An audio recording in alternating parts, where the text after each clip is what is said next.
Shalom watu wa Mungu, tupunguze kukabili immediate cause au kukabili immediate cause au kudhibiti hizi immediate cause. Tupunguze, tuweke nguvu pia kukabili basic cause au sababu za msingi zinazosababisha tatizo lolote kutokea katika jamii. Tupunguze pambana na sababu za moja kwa moja, tu focus au tuingize au tuongeze nguvu pia kupambana na sababu za msingi zinazosababisha tatizo fulani litokee, lilete changamoto kwenye jamii. Mfano, watu wanaohubiri Injili sana sana wanawakabili watu wanaokuwa walevi, watu wanaokuwa wazinzi, watu wanaokuwa wararushwa, watu wanaokuwa washerati, wazinzi, maraya. Hao watu tunawakabili sana, lakini hatuchunguzi kujua kwa nini hawa watu wanakuwa walevi, kwa nini hawa watu wanakuwa malaya, kwa nini hawa watu wanajiuza, kwa nini hawa watu wanafanya michezo michafu yote ya hivi, kwa nini hawa watu wanakuwa wezi. Hatupambani, hatujui kwa nini. Tunaangalia sababu za karibu, labda mmomonyoko wa maadili ndio umewatoka.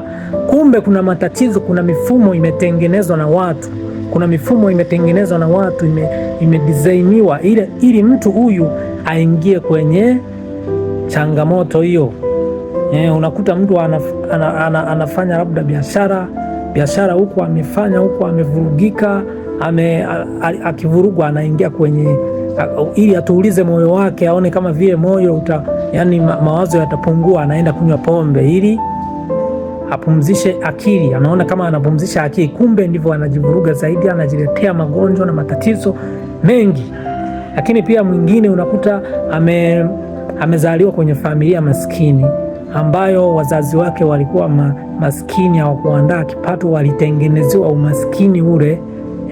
Mtoto anazaliwa anakuta familia ya hivyo, anaamua ajichanganye mijini, ajichanganye huko mitaani. Akijichanganya huko anakutana na option alionayo tu au chaguo alilonalo tu ni kuwa maraya, ni kuanza kujiuza, labda ni mtoto wa kike.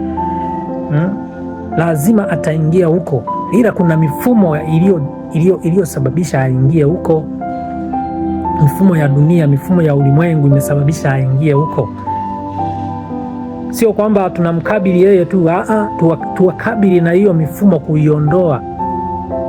Tukabili na hiyo mifumo kuiondoa, tusiwakabili hawa watu tu.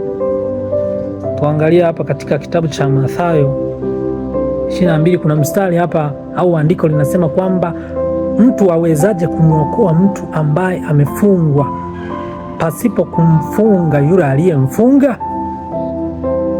Kuna watu wanawafunga wenzao, kuna watu wamejimilikisha mifumo yote ya dunia hii. Hao watu ndio tunatakiwa tuwakabili,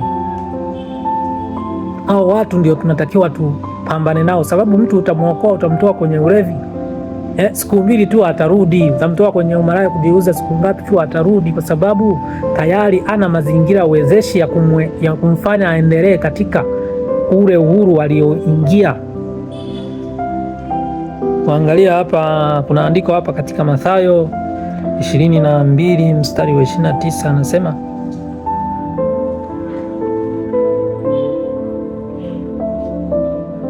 Mathayo 12:29 kwamba mtu awezaje kuwaokoa watu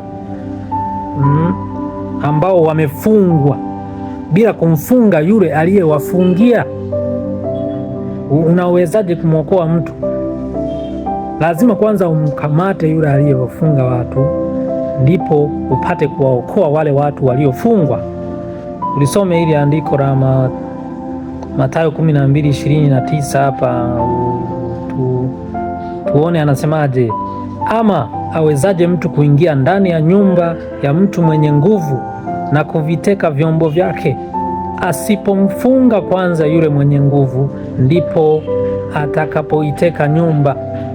Awezaje mtu kuingia?